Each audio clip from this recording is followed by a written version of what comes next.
Hello, everybody. I am Ant, and I'm joined by my good friend and longtime co-host, who's back. What's up, everybody? It's Macho Man Dan. Dig it. Dig it. Dig it in, y'all. We are the Uncensored Pro Wrestling Podcast, and we are here covering WWE Friday Night SmackDown live from November 11th, 2022. Can't believe November is already almost over. Did you guys start decorating for Christmas yet, Dan, or are you guys waiting? No, we're waiting a little bit.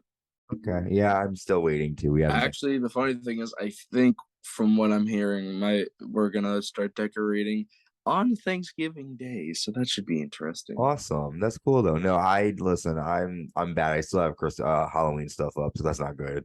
That's bad. That's bad. But anyways, you don't care about that. You care about Friday Night SmackDown live in Indianapolis, Indiana. Very cool. The sort of like a what's Indiana known for? Like, isn't it the like Hoosier state? I don't know. I'm not really a state expert. Not really a geometrist. I And guess. neither am I. But I think Dan's favorite job would be to be a gynecologist. Yeah, Totally. he's 11. Whoa, dude. Yeah, I'm still a virgin. Okay, so anyways, we saw Friday Night SmackDown with the unified tag team titles on the line. The champions, the Usos, defending against the New Day. And will be a new day for these guys. I don't know. The Bloodline are seen watching backstage, and it's Roman Reigns and Solo and Paul. Very interesting in this match. The winning team will hold the title for being the longest reigning tag team champions of all time. And the New Day hold that title, and the Usos want to break that. So the match starts with Kofi nailing a springboard cross body to Jay, and that gets a 2 count.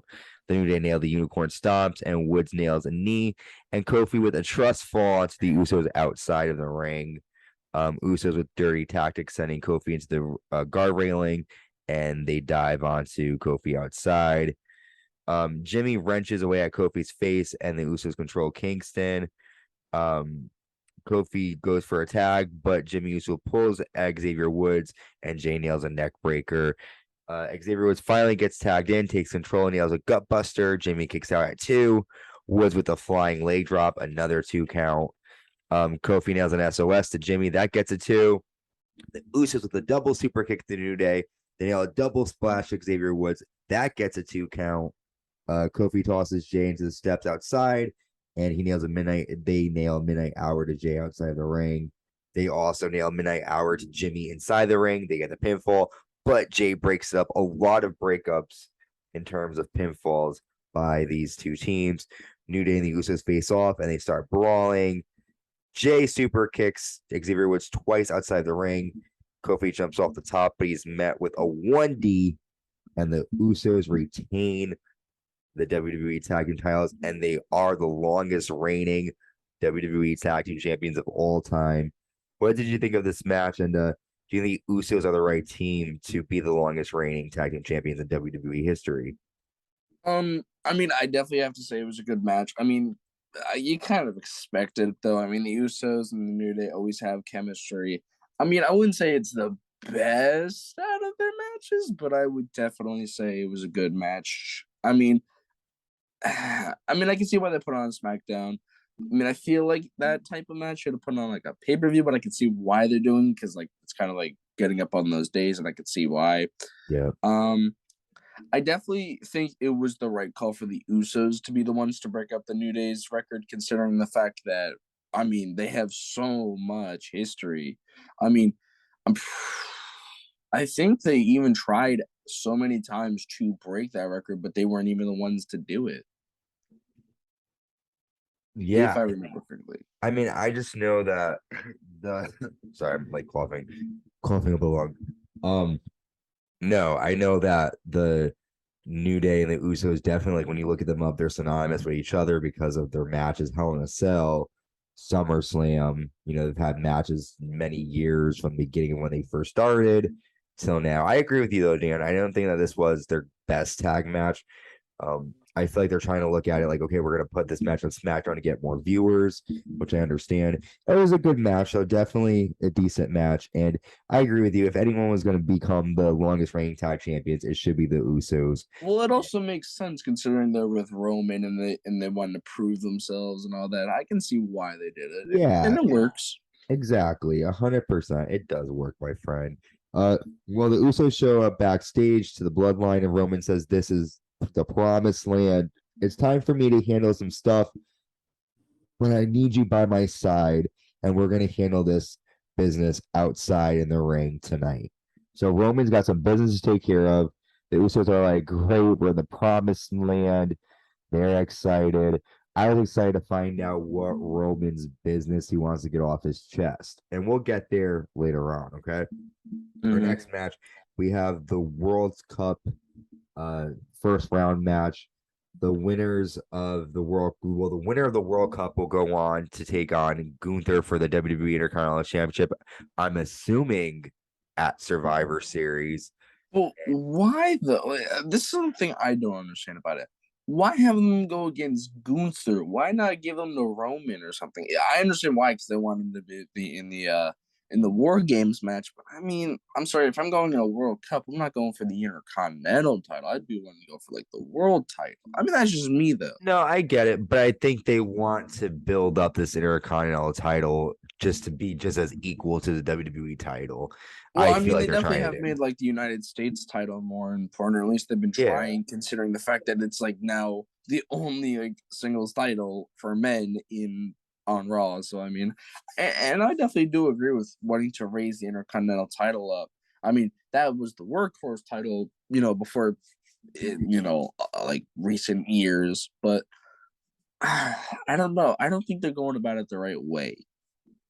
Well, here are the first two competitors in this: Santos Escobar with Legado del Fantasma with a beautiful, amazing looking Zelina Vega. I mean, oh my God, Oh my god. her ring attire, God, uh, beat me up and call me Willie. Um, and then he's taking on Shinsuke Nakamura. This is a classic match in Mexico versus Japan. Lucha Libre versus Japanese strong style. What was interesting about this match was Michael Cole made reference to Shinsuke Nakamura taking on the Great Mutai in Japan on New Year's Eve. I think it's either New Year's Eve or New Year's Day. So that's interesting that they keep referencing other promotions, which is good, I think.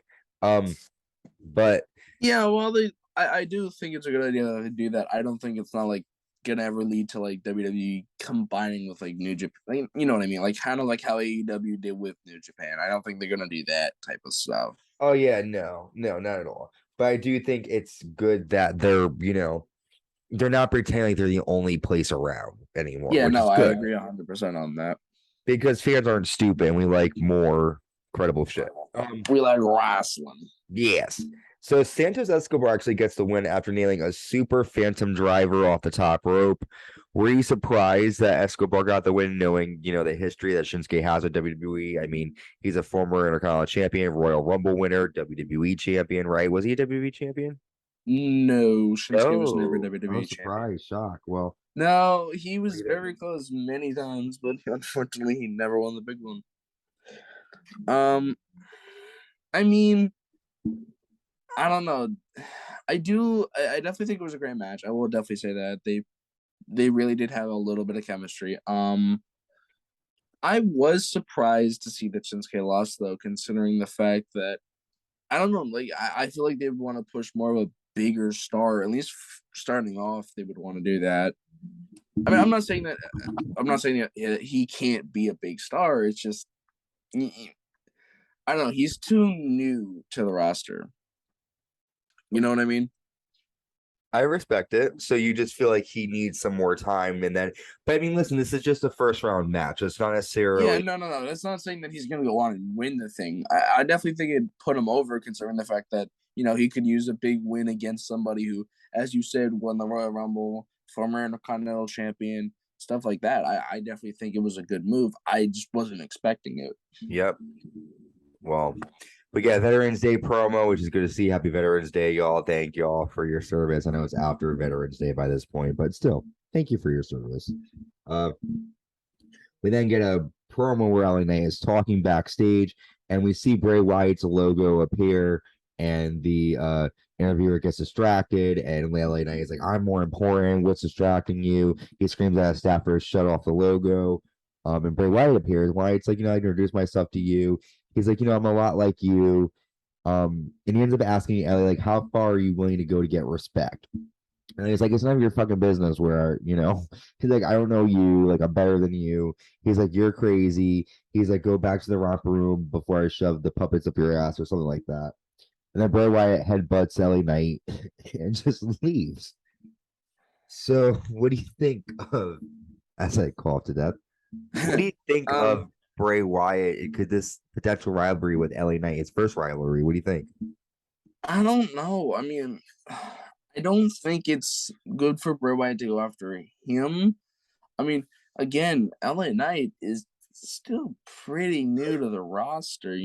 I just don't think it's the right thing to have him going against a feud with Bray Wyatt, because when he actually comes, like when he actually physically wrestles, you expect him to win. You're not going to expect him to lose.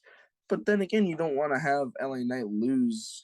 But it could be understandable on why he loses to Wyatt. But I don't know. I just don't feel like you really want him to lose if you want to make him a star. If you want to put him over against somebody big. But I mean, My only Wyatt coming back isn't the right move for that. That's just my opinion, though. I agree with you, though. I think Bray should go for like someone different, but I do think though that I think I feel like what they could do is like have him go against like Strowman or something. I mean, they have history. Unfortunately, the last time they met wasn't very good. but no one's gonna. I mean, I think LA Knight could do a lot more with Bray than Strowman can. Just by I know Strowman's fast, and like we've already seen it.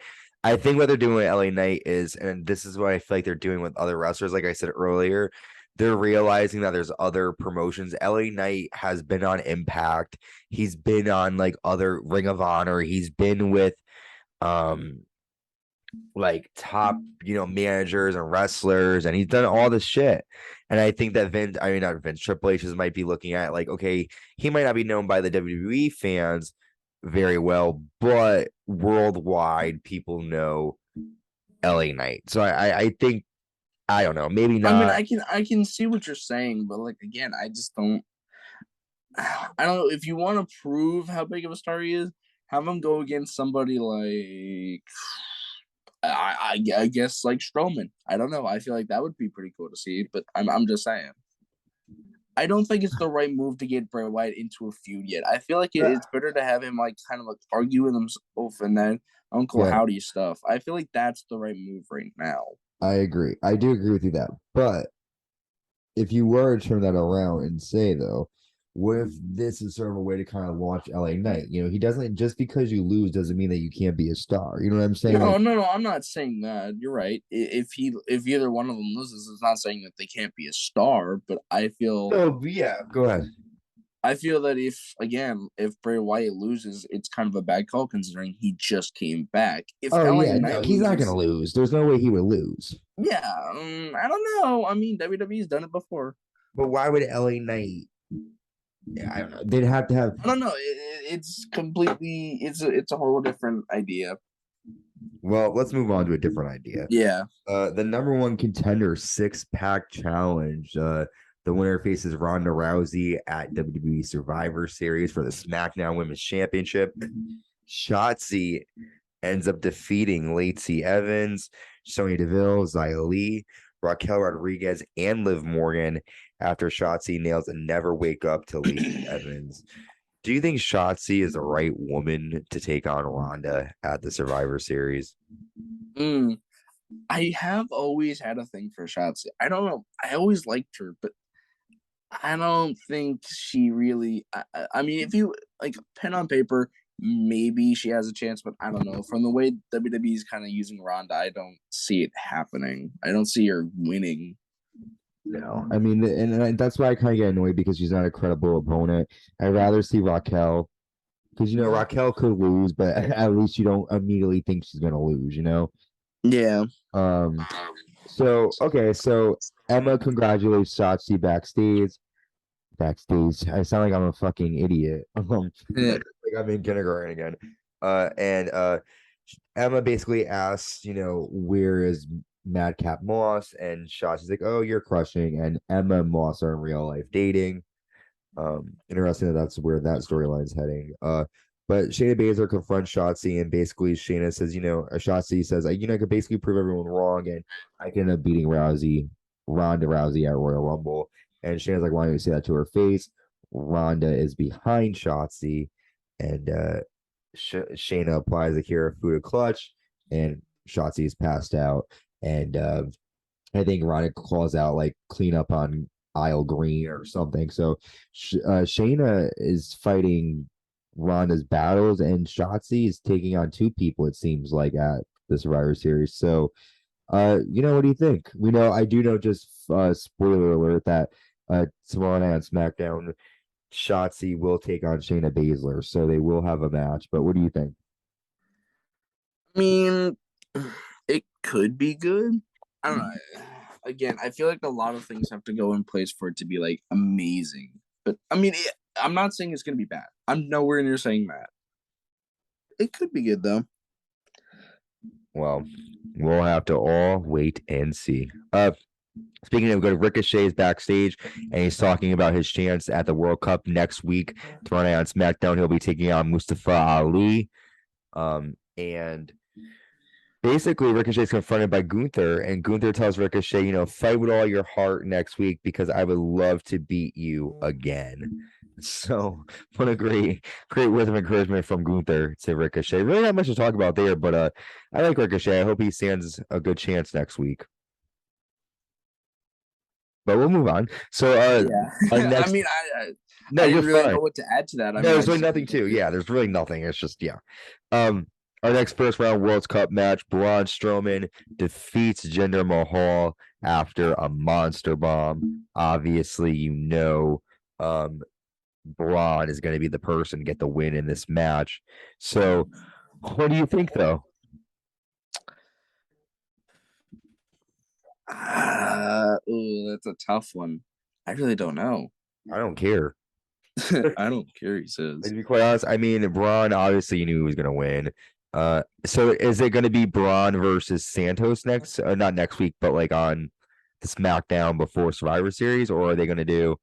Because those two, I guess, right? And then next week, they'll probably. I mean, I definitely don't think it's going to be like Ricochet or anything. Yeah, it's going to be like that because what's going to happen is, yes, because listen, they're doing Drew McIntyre here. We'll talk about that later. Okay? We'll announce all that stuff in a bit. Next, this was interesting. Zelina Vega comes out to take on B-Fab. And before anything can happen, we hear a voice on stage, and she's talking about Valhalla. And the Viking Raiders, they destroy Legado, Phantasma, and Hit Row. And Sarah Logan is back, but she looks like, I think the character needs Max the Impaler. Is that her name? It's funny because people were kind of upset because they're like, that looks like Aleister Black's costume from AEW. No, that's dumb. But she looks like. I'm just saying that was like a legit argument with people. There's an independent wrestler, I think her name Max the Impaler. She looks. They totally copied it. But Sarah attacks B-Fab, destroys her, and the Viking Raiders leave. What did you think of this assault? I mean, they looked good. Sarah Rowe looked great. Sarah Logan looked awesome. What do you think?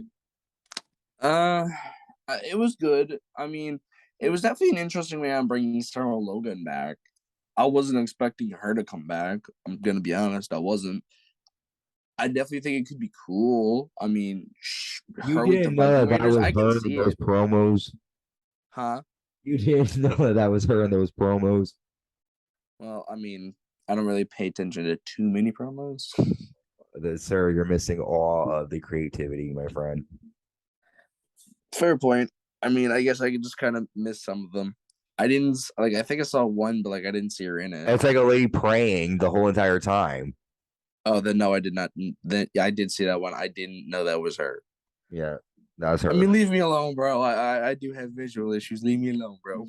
Well, it was okay. We'll probably see more of them tomorrow night on SmackDown, maybe a vignette or something. But let's talk about our last segment of the night. The Bloodline come out, and Roman Reigns, basically politely says that the New Day have nothing on the Usos.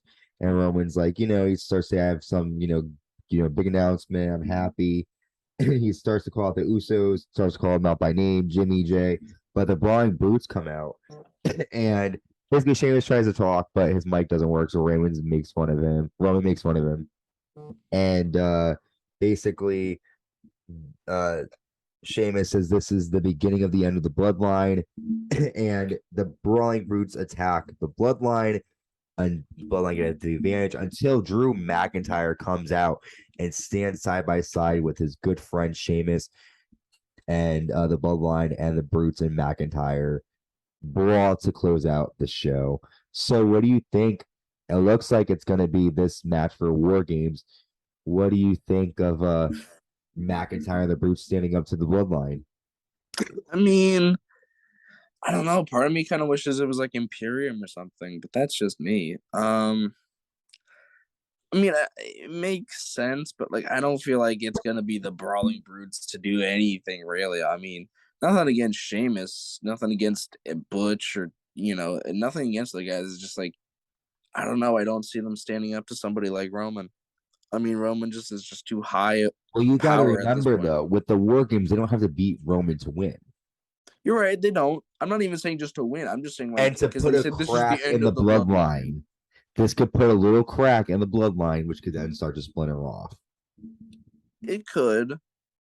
I don't know if it's Sheamus. If it's Sheamus's group, I'm gonna be surprised. I I mean, think that's just me, though. WWE is trying to push Sheamus because they went all the way to Saudi Arabia. He wasn't even on the card and they were chanting for him. And I feel like WWE is looking at it like this guy's a star right now. We have to But do that that. was Saudi Arabia. I know, but in here, fans chant for Sheamus too. Like when they're on SmackDown, if the Brutes are out there, they're like, we want Sheamus. I guess. But listen, we want you to continue checking out the Uncensored Pro podcast.